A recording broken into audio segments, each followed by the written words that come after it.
श्री गुरुदेव दत्त, श्री स्वामी समर्थ. नमस्कार. एक दिवसामध्ये फक्त आसर दिसायला सुरुवात होईल. शत्रू तुम्हाला पाहून अक्षरशः पळू लागेल. शत्रुबाधा निवारणचा एक सुंदर असा उपाय मी तुमच्यासाठी आणलेला आहे. हा उपाय करताच तुमचा शत्रू अक्षरशः थरथरेल. तो तुम्हाला पाहिलं तर तुमच्या जवळ येणार नाहीये किंवा तुमच्यावर काही वाईट करत असलं, तुमच्याविषयी वाईट लोकांना सांगत असेल तर तो अक्षरशः सुन्न होऊन जाईल, गप बसून जाईल. तो तुमचा विचार कधीही डोक्यामध्ये आणणार नाहीये. एवढा त्रास त्या पुढच्या व्यक्तीला चालू होईल. एक प्रकारे तंत्र माना, तंत्राचा उपाय आहे. हा उपाय करतात अनेक लोकांना रिझल्ट येईल.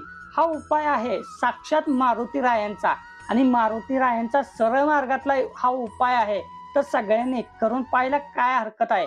अनेक लोक असतात समाजातली, ते वारंवार आपल्या संपत्तीचा घमंड धरून किंवा आपला वैभव पावर दाखवून अनेक गरीब लोकांना, गरीब कुटुंबांना त्रास देत असतात आणि व्यभिचाराने वागत असतात.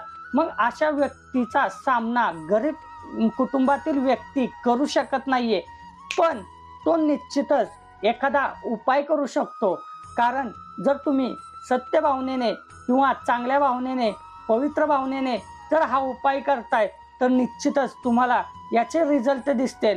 पण बळजबरीने कुणाला त्रास देण्यासाठी हा उपाय करताय तर हा उपाय तुमच्यावरच उलटेल. हे त्रिवार सत्य मी तुम्हाला सांगतो. अशा नवनवीन व्हिडिओ पाहण्यासाठी दादाच्या चॅनलला लगेच सबस्क्राईब करा. आता हा उपाय शक्यतो मंगळवारी किंवा शनिवारच्या दिवशी तुम्हाला करायचा आहे. कोणताही मंगळवार घ्या, कोणताही शनिवार घ्या, त्या दिवशी हा उपाय करायचा आहे. सोपा आहे, एकदाच करायचा आहे. बघा, तुम्ही लक्षात घ्या की तुमच्याबरोबर काय गोष्टी घडतात. बघा, तुम्ही लक्षात ठेवा की तुमचे शत्रू किती तुमच्या दूर होतील. मंगळवारच्या दिवशी किंवा शनिवारच्या दिवशी तुम्हाला तुमच्या उंचीचा एक लाल कलरचा धागा आणायचा आहे. एवढा तुमची जेवढी उंची आहे तेवढ्या उंचीचा तुम्हाला लाल कलरचा धागा आणायचा आहे. धागा आणल्यानंतर देवापाशी एक दिवा लावायचा, एक अगरबत्ती लावायची आणि तुम्हाला तिथं बसून 3 वेळा फक्त हनुमान चालीसाचं पठण करायचंय. पठण करून झाल्यानंतर तो धागा जो तुम्ही आणलेला आहे तो हातामध्ये घ्या, उजव्या मुठीमध्ये घ्या. घेतल्यानंतर 11 वेळा, 21 वेळा किंवा 51 वेळा श्रीराम जय राम जय जय राम, श्रीराम जय राम जय जय राम या मंत्राचा उच्चार करा. या मंत्राचा उच्चार केल्यानंतर तो धागा घेऊन सरळ तुम्हाला मारुतीचं मंदिर गाठायचंय. मारुती रायाच्या मंदिरामध्ये जायचंय.